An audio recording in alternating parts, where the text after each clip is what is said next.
Quando si parla di favelas, la prima cosa che viene in mente a tutti è criminalità.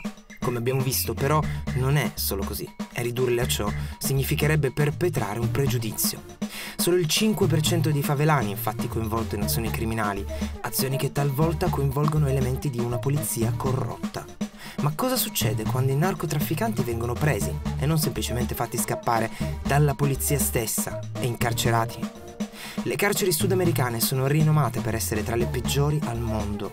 Quanto, quindi, chi vi entra ne esce risanato? O quanto, invece, questi luoghi contribuiscono a rafforzare il tessuto criminale già esistente dentro e fuori la cella? Il Brasile è il terzo paese al mondo in quanto a popolazione carceraria, dopo Stati Uniti e Cina.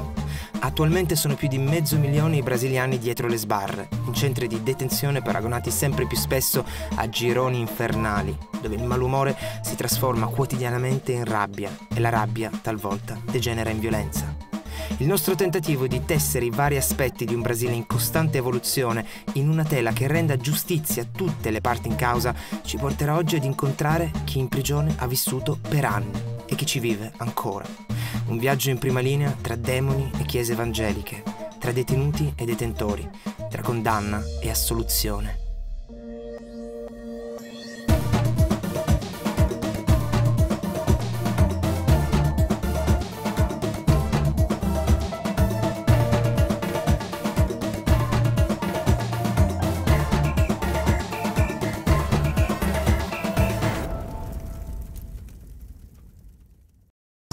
Come abbiamo visto in passato, quando si discute dell'azione delle forze di polizia in favela, sembra che la polizia dica una cosa e i favelani un'altra.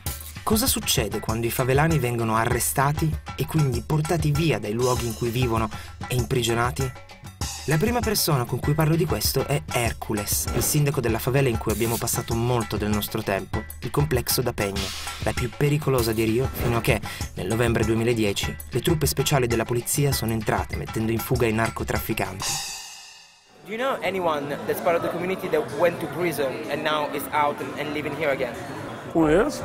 What do they say about the conditions of the prisons that they were in and how they were treated? A maioria das teorias, alguns que eu conheço que foram presos, né, moradores que voltaram, disseram que viver na cadeia é um inferno, né? A cadeia é tudo de ruim, lá não é para homem, é para bicho. Entendeu? E além do mais, tem outra coisa que nós no Brasil temos que aprender, é ressocializar essas pessoas. Eles estão lá dentro e aí não fazem nada para que eles ressocializem. Não dão curso, não fazem eles aprender uma profissão lá dentro. Quando ele vem para fora, já é marginalizado, né? Já são marginalizados de ser bandido. Quando chega aqui fora, as portas se fecham e volta para o crime. Não tem outra opção. A nossa cabeça é vazia, é a mente do diabo.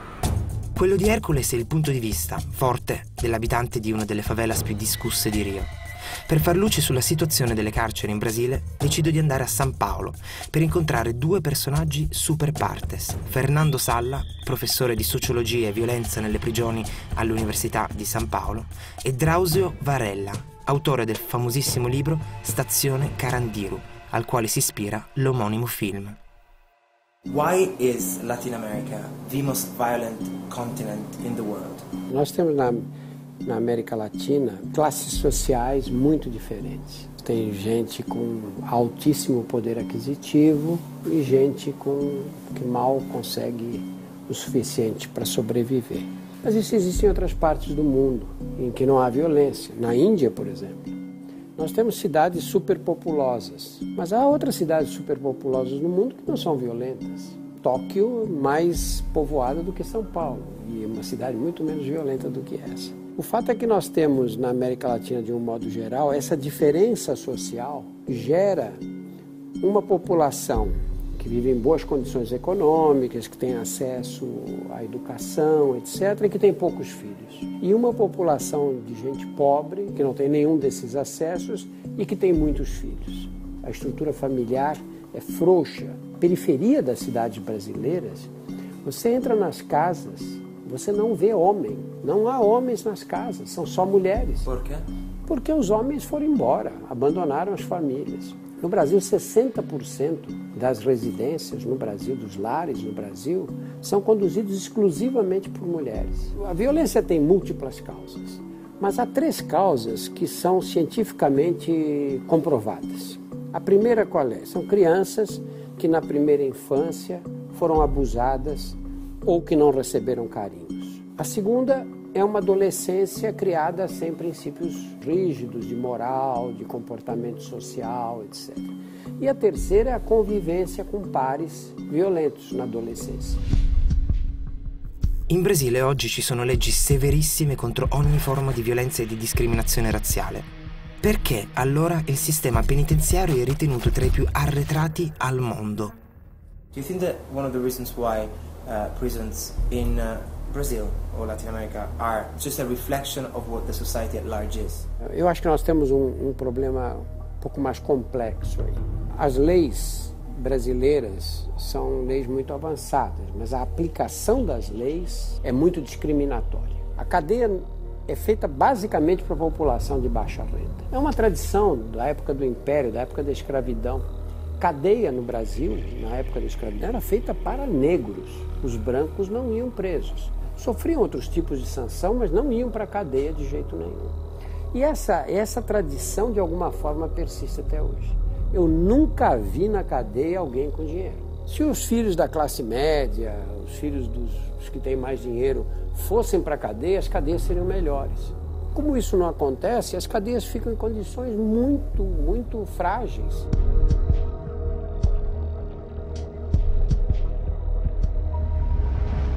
Fernando, can you first of all give us a general overview of what the situation of prisons is in Brazil? O Brasil teve nas 2 últimas décadas um crescimento da população encarcerada estrondoso, por assim dizer, né? Nós tivemos um salto de alguma coisa em torno de 80 e poucos mil presos no início da década de 90 e hoje o Brasil tem 500 mil presos, né? Sendo que São Paulo, o estado de São Paulo, responde por quase 35% desses presos de todo o Brasil. Então, que se encontra um número muito grande de violações de direitos humanos, as condições são muito degradadas, há uma superlotação crônica dentro das prisões. Há uma defasagem, faltam vagas, a ordem de 200 mil vagas in todo o sistema. Varela, fin da giovane medico, ha manifestato particolare interesse per il lavoro con i carcerati e così, per decenni, ha svolto la sua opera nel carcere più infimo del Sud America, la casa di detenzione di San Paolo, popolarmente conosciuta come Carandiru. Si tratta di una prigione che è rimasta attiva dal 1920 al 2002 e che è diventata nota a livello internazionale nel 1992 per la brutale repressione di una rivolta al suo interno. Carandiru era um experimento macabro da natureza. Era uma cadeia que tinha 7 mil presos. Tinha 7 pavilhões. Os presos ficavam distribuídos no caminhão.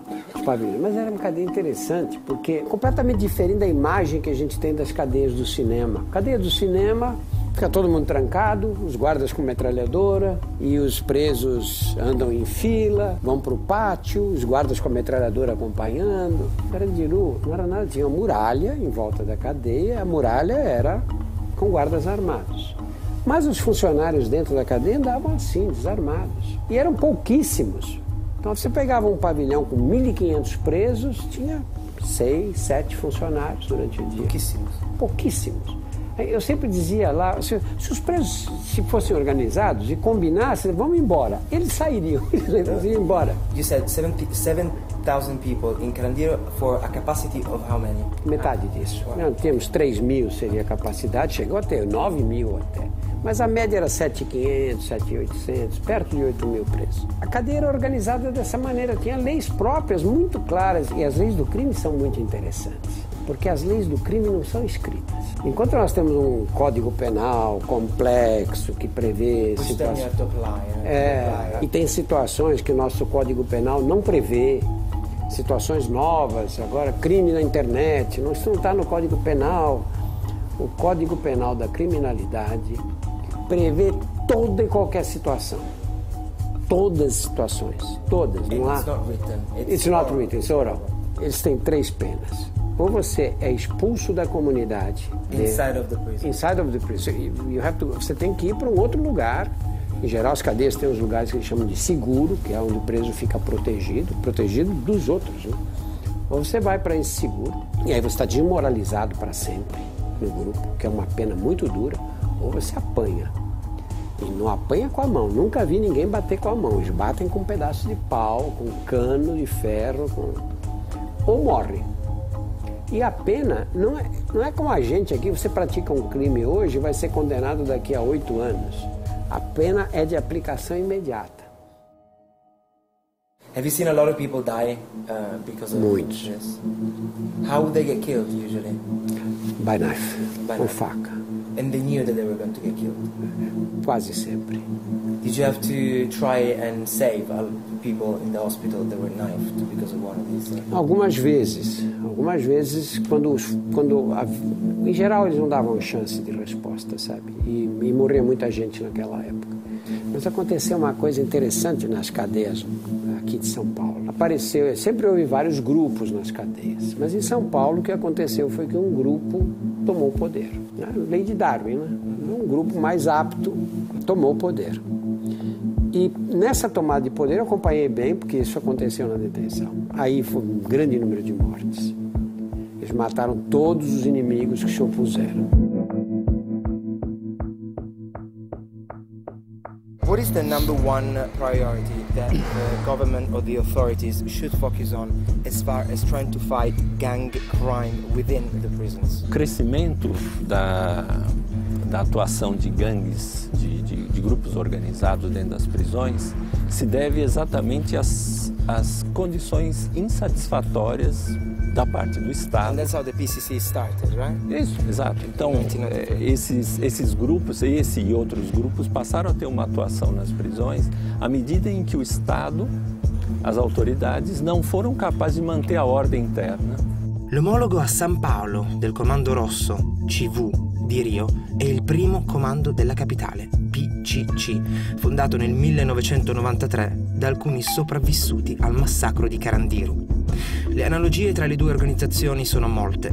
Innanzitutto, la protezione che forniscono in carcere a chi si unisce a loro e la richiesta mensile per tale protezione di una somma da pagare.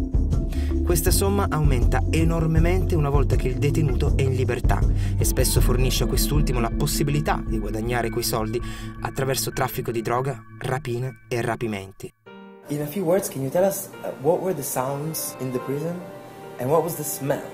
Desde criança eu sou fascinado por filmes de cadeia. Porque a cadeia, a hora que bateu a porta, você sente que você está do lado de dentro da cadeia. E aí começa uma tensão que é permanente. E você só vai, depois com o hábito, essa tensão você parece que nem sente mais. Mas quando você sai, você percebe que estava tenso dentro. E essa sensação é muito interessante. Porque as portas que batem nas cadeias não são portas como as comuns. O que bate é porta de ferro, aquele blam. O tempo inteiro pode acontecer alguma coisa sempre. Não quer dizer que vai acontecer, lógico. Em geral não acontece nada, mas pode. Porque a pior coisa de uma cadeia não é a cadeia em si, não são os guardas, não é a polícia. A pior coisa da cadeia é o prisioneiro. Porque o pior inferno que você pode enfrentar numa cadeia é criado pelos seus próprios companheiros. Às vezes as pessoas perguntam o que o preso mais quer na vida, né? Qual é o primeiro desejo mais forte que ele tem? Estamos dizendo, é a liberdade. Não é a liberdade.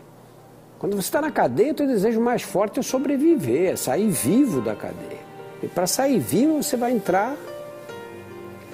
ter que sobreviver e aprender quais são as leis de comportamento e vai agir de acordo com elas. Então você vê de pessoas que não eram violentas na rua, que praticaram um tipo de crime qualquer, mas que não envolviam violência, que na cadeia assassinam outras. Se estivessem na rua, não fariam isso. Mas foram contaminados por aquele ambiente e, por necessidade de sobrevivência, tiveram que se comportar dessa forma. Very last question. What is the biggest myth to undo about life in prison? O maior de todos é que a superpopulação aumenta a violência. Não é verdade, é o contrário disso. Quanto mais gente você põe no ambiente, mais menor se torna a violência. Por quê? Porque os homens não são ratos. Os ratos, quando você enche a gaiola de ratos, eles se matam. Os homens não são ratos. Os homens formam associações. Na cadeia, se você está num ambiente muito exprimido, muito pequeno, você vai ser obrigado a estabelecer regras de convivência. E essas regras de convivência serão necessariamente pacíficas, embora os contraventores sejam punidos com violência. Il 9 dicembre 2002, 250 kg di dinamite hanno annientato Carandiru, quel luogo che per molti era stato una casa e un inferno.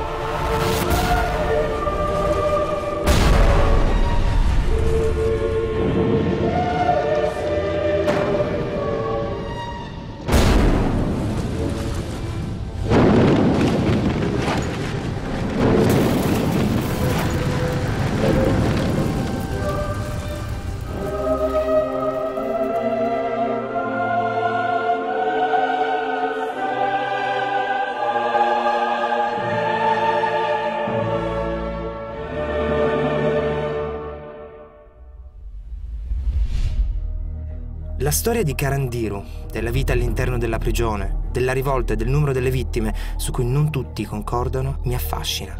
Così come mi affascina immaginare le individualità, le personalità, le storie dei suoi detenuti. Mi impunto. Dobbiamo riuscire a trovare un ex carcerato della famigerata prigione. Dopo vari tentativi, riusciamo a trovarne uno. Lui si chiama Pascal, ha 49 anni e il suo percorso criminale è iniziato a 22 anni, qui a San Paolo, con frodi fiscali. Tell us something about the years that you spent in prison. Give us an idea of what prisons in Brazil, especially back then, were really like. Em 86 não existia a visita íntima dentro da cadeia. Então é um termo bem da malandragem mesmo. Se você não se garantisse, você virava mãe. Era como se fosse na selva. Ou você comia ou era comido. Did he suffer any sexual abuses himself? Não. Não, então, mas é isso que eu estou falando. A dignidade do ser humano dentro da prisão vale muito. Ou você mata ou morre. E eu vivi. Não preciso falar mais nada. E é assim, é muito dura, porque você convive com a morte constantemente. How did you get caught? Eu fui pego aplicando golpe em joalherias, a primeira vez. Aí foi em 1986 que eu conheci a casa de detenção. Eu já tinha 26 anos. Não, então, com 26 anos eu fui pego pela primeira vez. Eu já estava no crime desde os 22, mas assim. So the total amount of years that you spent in jail were 7? Ao todo foram 15 anos. Aí eles me colocaram dentro de um avião e me mandaram para o interior, numa penitenciária. Dentro do avião, eu já tinha sofrido esse acidente na perna, trabalhando na casa de detenção. Eu caí e quebrei, fraturei o fêmur. E a minha perna não dobrava, ela só ficava nessa posição. Dentro do avião, eu tinha que ficar algemado, com as pernas atrás de 2 canos e nessa posição. Só que essa perna não dobra. E eu tentei explicar isso pro policial. Só que ele estava com cada um de um lado, com um Rottweiler na mão, um cachorro, e o outro me mandando dobrar a perna. Como eu falei, a minha perna não dobra, ele pisou em cima e quebrou a platina que eu tenho na perna. What did you feel? How did you react when that happened? Não dava para sentir muita reação quando você está sob pressão, porque você estava num avião, você não sabia o que ia te acontecer, não sabia para onde você estava sendo levado, você estava algemado, cercado de policiais, cachorro. Então, naquela hora eu senti a dor, mas não deu tempo nem de sofrer o impacto da dor. Why do you think the police officer did that? Porque ele está ali para isso. Dentro da mente dele, ele está ali para isso, para humilhar, para te agredir. Uma vez por mês, a polícia do choque invadia a casa de detenção com os cachorros. Eu passei um bom tempo. E às vezes o cachorro defecava no chão e ele de luva ia lá, pegava a merda do cachorro e esfregava em você, só para te humilhar. Eu acredito hoje, depois da minha experiência, que não adianta você pegar o cara que cometeu um delito ou qualquer coisa e jogar dentro de uma cadeia e deixar ele lá. Você não faz nada. Aqui no Brasil nada é feito para poder tirar essa pessoa, mudar a mente dessa pessoa. A pessoa chega lá e fica na ociosidade. Não tem trabalho, não tem estudo, não tem um acompanhamento psicológico, não tem nada disso. Parlare con Pascal è stata una prova dura. L'ho incontrato nel suo ufficio, dove ripara vecchi computer, e da subito sono stato confrontato con gli incidenti che ha subito. Da una parte sento quindi compassione e affetto nei suoi confronti. Dall'altra, dopo tutto, mi trovo davanti ad una persona che mi fa capire di aver ucciso degli esseri umani. Do you have trust in the police? Hoje tenho, eu às vezes até me vejo assim. Eu, quando estava na cadeia, dei facada em polícia, em rebelião a gente sequestrava eles, barbarizava. Hoje, eu precisei da polícia esses dias, minha casa foi assaltada 2 vezes. E hoje eu vejo que, assim, apesar de tudo, existe aquela polícia que sobe o morro para receber dinheiro, existe aquela que vai para prender o traficante. E così arriva il momento di parlare dell'esperienza di Pascal a Carandiru. Have you ever been to Carandiru prison? Eu passei 8 anos em Carandiru. Can you tell us what happened there in 1992? Todo mundo faz muita fantasia sobre essa data, porque muita gente... o Drauzio Varela mesmo, ele participou da composição de um filme, mas existe uma coisa que ninguém sabe. A história que o ladrão contou para a polícia e a história che a gente viveu realmente. Secondo la versione ufficiale, col massacro di Carandiru, considerato come la più grave violazione dei diritti umani nella storia del Brasile democratico, la polizia militare, per sedare una rivolta carceraria che aveva portato i detenuti a prendere il controllo della struttura detentiva, uccise 111 prigionieri. L'azione fu giustificata come un gesto inevitabile di legittima difesa, ma nessuno degli agenti fu ferito e non vi sono prove che i carcerati abbiano opposto resistenza. Pascal sostiene l'altra versione. Na época, estava na hora da tranca, a hora que tranca todos os presos. E a faxina fica até mais tarde solta, porque é ela que cuida da limpeza da cadeia. Então ela fica, é a última tranca, a gente já fala. E a faxina de um certo andar subiu até um outro certo andar para tentar conseguir uma maconha. Saiu uma discussão que não ia resultar, talvez, nem numa facada, nada. Uma discussão calorosa, um xingando o outro, um puxando faca para o outro. O policial que vinha trancando era novato, olhou aquilo, desceu correndo, a cadeia virou, dizendo que estava em rebelião. Aí foi ligado para o Fleury, que na época era o governador falou foi o Biratã, né, o coronel Biratã, ligou pro Fleury, o Fleury falou, sem massagem, entre e acaba com a brincadeira. E ele entrou para matar todo mundo. Eu tava lá. Eu carreguei mais de 50 corpos. Entende? Então, assim, na verdade, não teria acontecido tudo aquilo. Aquilo foi uma execução sumária. Eles chegaram para matar. Não ia acontecer tudo aquilo. How many people actually died in that massacre? Mais de 300 pessoas. So not 111? Não. Not 100? 111 pessoas eram aquelas que tinham família, que podiam chegar, que chegaram até a portaria e solicitaram o nome daquele preso. Se eu tivesse morrido no massacre, eu não ia participar, não ia entrar nesses 111, porque eu também não tinha família. Então, assim, foi muito mais de 300. O massacre já caiu no esquecimento. Algum tempo atrás, teve um massacre também aqui fora dos moradores de rua. Os moradores de rua eram mortos, assim, dormindo, e incendiados e mortos cruelmente. E ninguém mais lembra. É muito curta a memória do povo.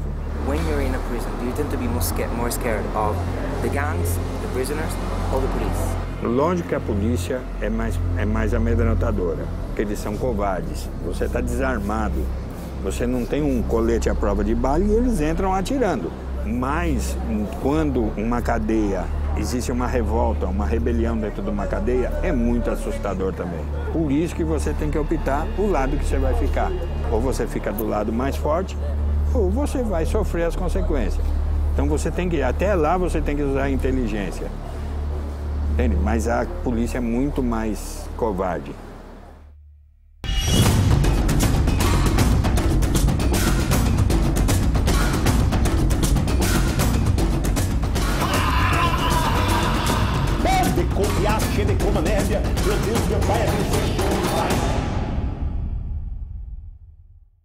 que tinha um carro Astra parecido com o meu, foi roubado e você podia estar dando documentação, uma averiguação normal. Eu dei minha documentação, fiquei, a senhora pode aguardar, ficaram revistando o carro, tudo, né? Não me revistou, não puseram a mão em mim. Após isso, acharam uma arma, que infelizmente nessa época, realmente eu assumo e aceito que foi do rapaz, que depois ele contou que foi dele.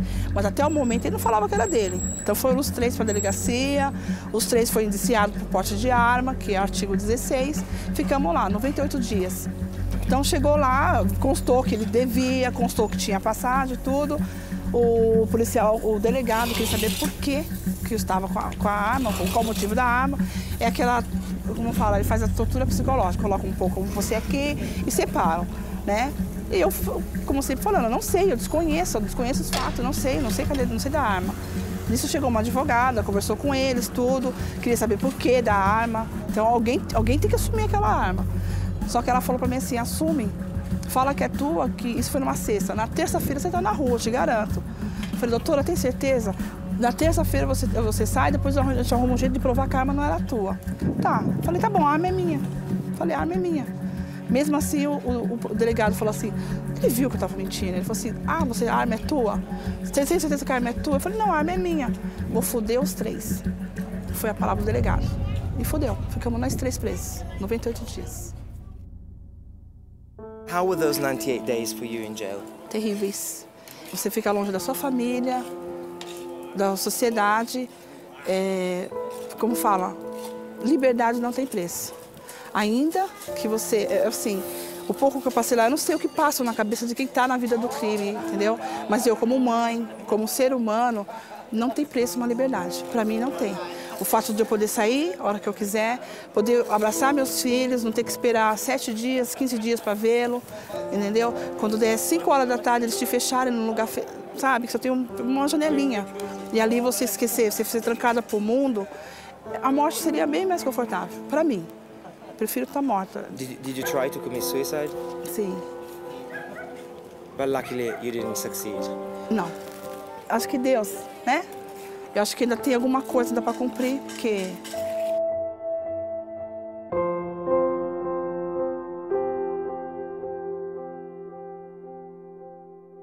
Vida normal. Uma vez que você é absolvida, graças a Deus. Então, eu continuei minha vida normal, mas infelizmente aconteceu novamente. Aí começou o pesadelo de novo. Tell us how it all happened again and why. Pediu para parar, paramos. Nisso que para, eu fiquei encostada num canto, os 2 meninos no outro. Aí eles vão no carro, volta e vai, mão pra cabeça, mão pro chão. Aí eu achei estranho, né? Eu, uma mulher, continuei com a minha bolsa, né? Vai, me jogaram no chão. Tenho machucado, ó. Ficou a marca até hoje, né? Fora o galo que eu tive, me bateram. Aí eu não entendia por quê, né? Aí me algemaram, jogaram do carro. Para me tirar da viatura, me puxavam pelo cabelo. Voltei o tempo pré-histórico, né? Por quê? Então, eu queria saber também. Fui chamada de desgraça, baranga. Olha que baranga, olha que tribufu. As piores coisas. Como mulher, fui resumida... Vamos resumir? Eu fui resumida uma merda. Eu me senti uma merda. Entendeu?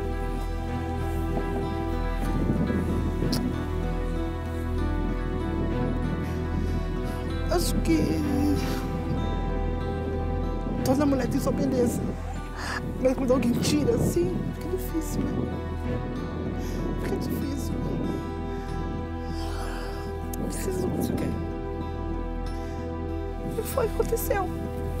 Essa foi a pior... Do you have any trust left in the police system? Não vou generalizar, falar que são todos, mas pelo que eu passei, eu fico imaginando quantas pessoas devem estar presas inocentemente. Come dice Silvia, le generalizzazioni sono assolutamente errate. In casa sua, alla fine dell'intervista, mi ha fatto vedere tutte le carte dei suoi avvocati che si stanno preparando a difenderla dalle accuse. La sua storia, come le molte altre che ho ascoltato, è fitta di racconti spesso tragici, racconti di vita in prigioni sudamericane. Così per me diventa una condizione sine qua non per proseguire con questo viaggio. Devo riuscire ad entrare in carcere, a passarci del tempo, per vedere come stanno le cose con i miei occhi, con i miei sensi. You think that the government will let us get inside a prison to see the conditions of the prisoners? ele deixa. O que ele faz? Eles mandam limpar, dá uma bela de uma lavada com desinfetante bem cheiroso, para vocês não conseguirem ver o que é a realidade. Muda o cardápio aquele dia, coloca comida para o povo comer e vocês vão ver o che eles querem. Pascal sbagliava. Abbiamo provato a lungo attraverso le vie istituzionali, ma i tempi continuavano ad allungarsi. Demordere non è il nostro forte. E così, alla fine, riusciamo ad ottenere accesso ad una prigione. Si trova a Rio, all'ingresso, uscita, di una favela lontana dal centro. Riusciamo ad entrarci grazie ad un pastore evangelico, padre Marcus, che si reca in vari istituti penitenziari con regolarità per pregare con i detenuti. È arrivato il momento di entrare. Lo spioncino della porta blindata, gialla, si apre di fronte a me. Intravedo, varco la soglia e sono letteralmente travolto. Le scene che ho di fronte sono infinitamente più forti di quello che avrei mai immaginato. Temperature soffocanti, celle buie con amache dal cielo alla terra per contenerne il sovraffollamento, mani che si protendono verso di noi, odore nauseante, urla, centinaia di adolescenti principalmente, quasi tutti rinchiusi lì dentro, a 2 passi da casa, quella che dovrebbe essere la meglio gioventù lì dentro per crimini legati al narcotraffico. Umanità allo stato puro, che ti ingolfa. Il mio istinto è quello di tornare indietro. Ho paura di essere schiacciato. Occhi, rimango.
Chame esse homem.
Deus que sara, o Deus que cura, o Deus que tem todo o poder. Jesus de Nazaré é o Filho de Jeová. Em nome de Jesus Cristo, Pai, visita cada célula. Eles acreditam que Jesus pode mudar a vida deles. É o que você está vendo aqui agora, a transformação pelo poder de Deus, pela palavra de Deus de Gênesis e Apocalipse, pela palavra escrita que transforma a vida do homem. A Bíblia diz que é por ouvir e ouvir a palavra de Deus que o homem é liberto. Amém? Amém? Amém?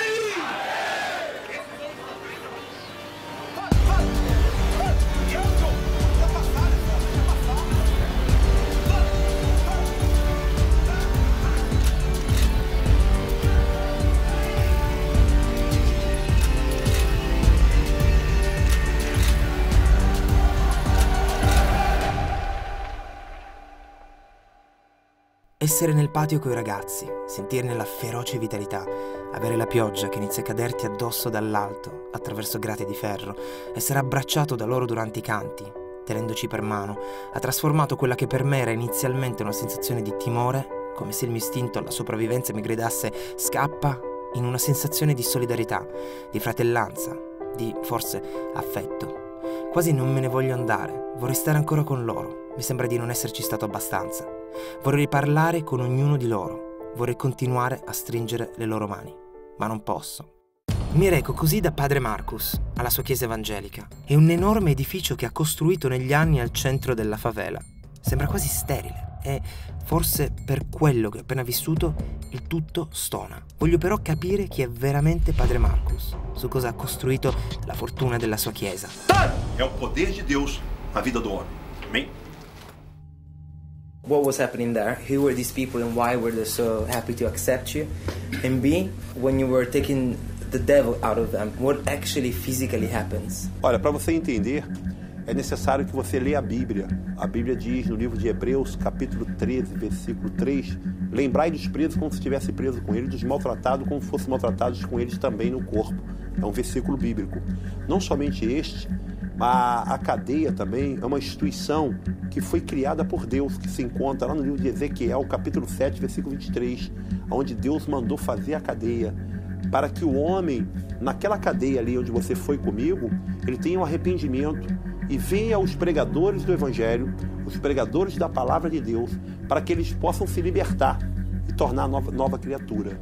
Agora, aquele momento que tu vê as pessoas caindo, botando a mão e as pessoas caindo, aquele momento é um momento que Jesus nos deu autoridade para expulsar os demônios, para curar os enfermos, através da oração, aonde pessoas ali são libertas, através da palavra, dos efeitos espirituais que contém na palavra, faz com que a pessoa se liberte da maconha, do cigarro, da cocaína e se arrepende dos seus maus pecados. E ali que eu faço é uma oração de intercessão pelo seu espírito, para mudar o seu caráter e repreendendo os espíritos imundos que está dentro do homem.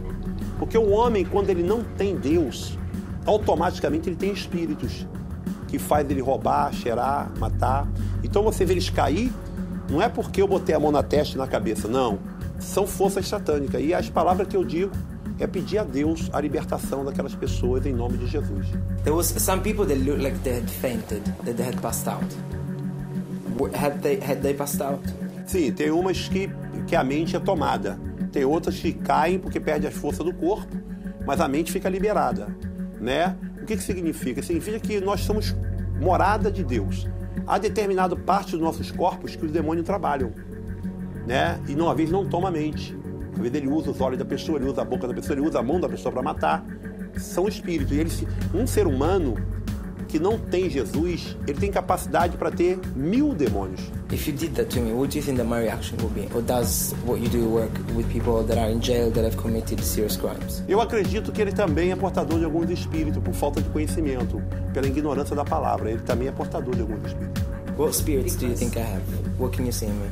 Ele pode ter um espírito de inquietação, de insônia, de vício, né? Ele pode ter um espírito também de ansiosidade, ficar muito querendo as coisas. Então, você pode ter alguns espíritos trabalhando na mente dele. Inclusive, eu olhando para ele quando ele estava dentro do cárcere, eu vi que Satanás tentou tirar a vida dele e Deus não permitiu.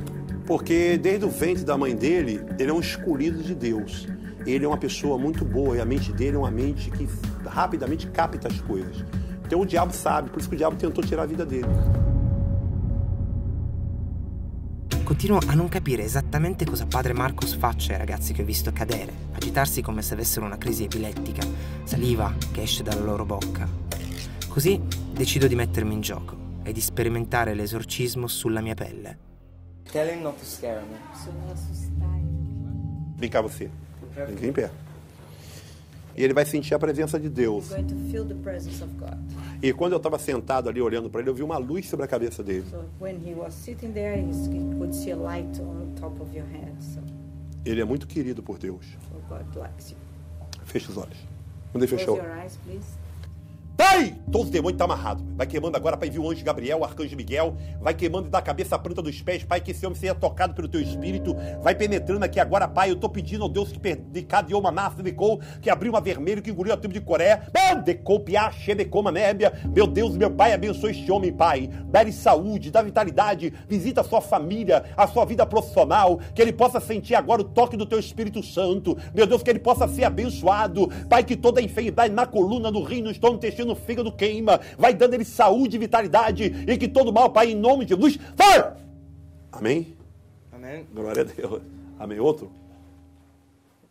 La sensazione che ho avuto nel farmi fare l'esorcismo è di potenziale perdita di sensi.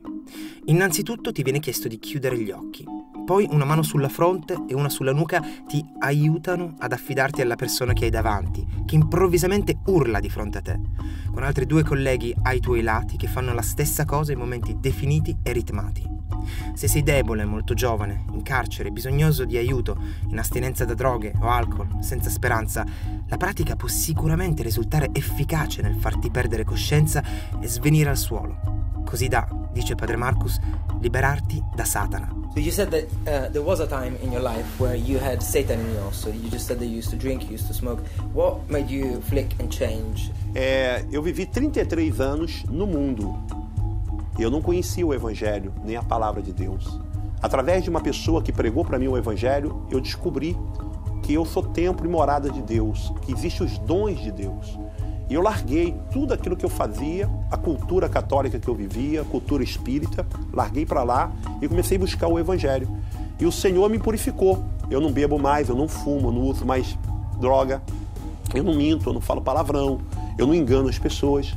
E a glória de Deus foi descendo sobre mim, a ponto de Deus me usar para libertar traficantes, prostitutas, homossexuais.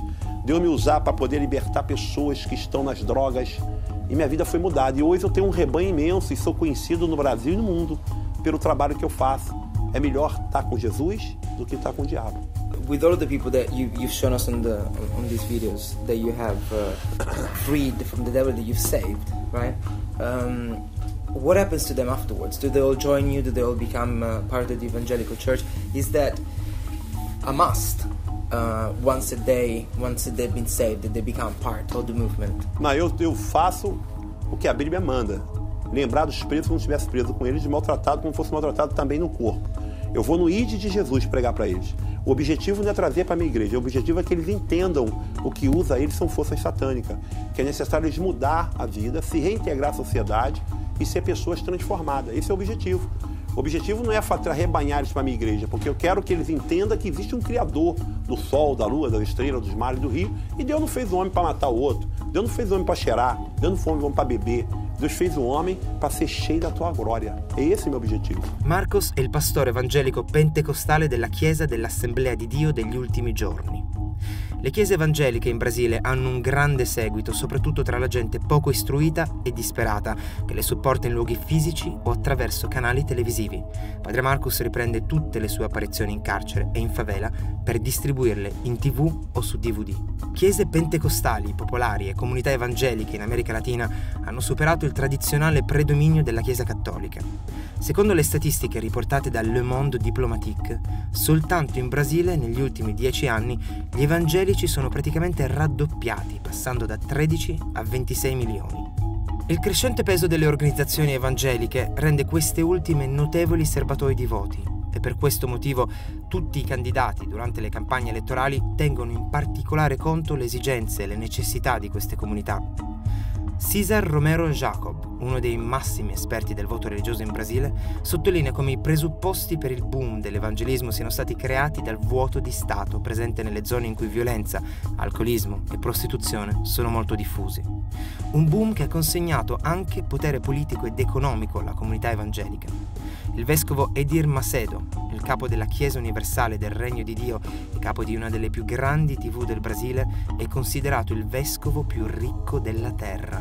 Il suo patrimonio è stimato in 2 miliardi di dollari e comprenderebbe un palazzo con 35 camere da letto a São Paulo e un jet privato da 50 milioni. Olha, eu tenho um fato impressionante de policiais revoltados, pensando que eu tinha ligação com o tráfico, tentaram me matar. E esses policiais se converteram. E um fato marcante em minha vida foi a rebelião da Casa de Custódia de Benfica, aqui no Rio de Janeiro, onde já tinha 36 mortos, várias pessoas para ser executada, mais de 27 reféns, e eu entrei ali com a minha filha, com a minha equipe, consegui tirar aquelas pessoas que estavam amarradas em bujão de gás, em balão de oxigênio, e consegui salvar aqueles reféns, pessoas que estavam enforcadas, semi-enforcadas, pessoas esfaqueadas, pessoas queimadas, que foram salvos. E eu consegui acabar com uma rebelião que já tinha 3 dias, que o Estado não conseguia acabar, eu consegui acabar. Não somente esta, mas em São Luís do Maranhão também. E não somente isto, mas várias pessoas amarradas em favelas que eu consegui salvar. São fatos marcantes e essas pessoas hoje são pessoas transformadas pelo poder de Deus. Tutto ciò può insospettire. Lo stesso padre Marcus è stato investigato dalla polizia per i presunti rapporti con la criminalità. Se la Chiesa evangelica proclama di aiutare le persone bisognose e molte vedono migliorare la loro vita in questo modo, che alla fine è quello che veramente conta, cosa fanno le istituzioni? Per fare il punto finale sulla questione, incontro Rubens, capo dell'associazione Viva Rio. You have a combination of poverty, favelas, we call them, then money from drugs, illicit drugs, and then guns bought with that money. And then you have a kind of a parallel power which has grown very much. It's an anarchic kind of power. It's very young. It is becoming younger and younger because the older ones die or go to jail. So it's almost a teenage kind of a crime movement.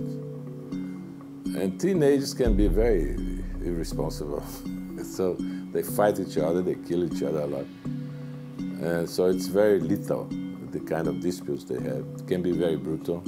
So what we have today is that finally in the last couple of years, 3-4 years, we have a movement out of this circle, you know.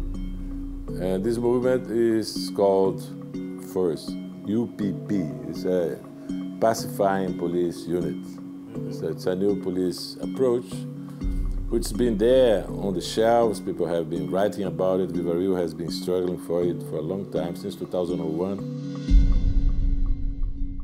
Talking of this question of power, Yeah. seems to be the reason why a lot of the crime happens. Yeah. It's not so much the drugs. It's money, not so much the- power, and sex, right? And Women, sex. yeah, of course. You haven't talked about sex. Yeah, because I took it for granted.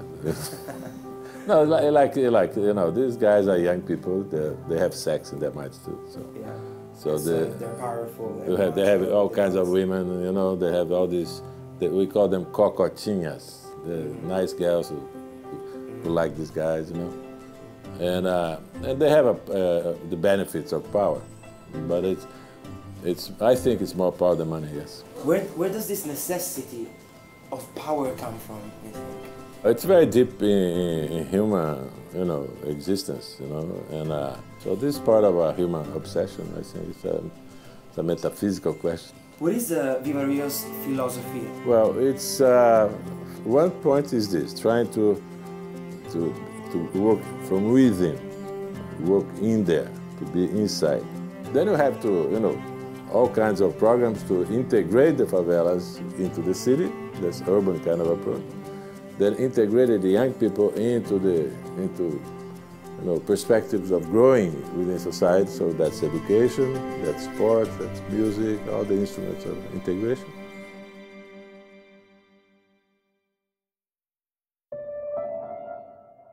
L'unità di polizia pacificatoria, corpi che presidiano la favela una volta cacciati i narcos, continua a sembrare una delle soluzioni che mettono più d'accordo le squadre che si stanno giocando la partita che sta portando il Brasile ad essere la nuova potenza mondiale. E con essa i piani per la famiglia di Lula e la riforma delle carceri. Le autorità sanno che per evitare che la violenza freni lo sviluppo, bisogna evitare che la situazione delle carceri rispecchi quella del paese.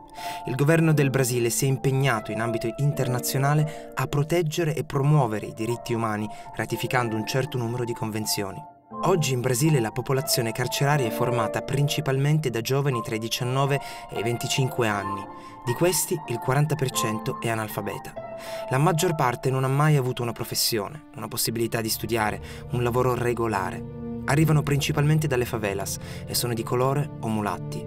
Le visite sono previste una volta alla settimana per i familiari, una volta alla settimana per le visite intime. Il crimine legato al narcotraffico è adolescenziale e quindi si rifà non a organizzazioni mafiose, bensì a piccoli crimini spinti dal desiderio di potere, accettazione, sesso. Possiamo biasimare gli individui in questione e possiamo biasimare noi stessi, la società che formiamo. Se cambiassimo noi per primi i nostri giudizi sulle cose, forse riusciremmo a trasformare il potere, ad esempio, in un desiderio inutile. Il potere non differenzia in alcun modo chi lo detiene da chi non lo detiene a livello assoluto, giacché chiunque si può ribellare al potere e sovvertirlo, ignorarlo. Ed essere ignorati, probabilmente più ancora che amati o odiati, è l'ultimo desiderio di ogni essere umano, in carcere o in libertà.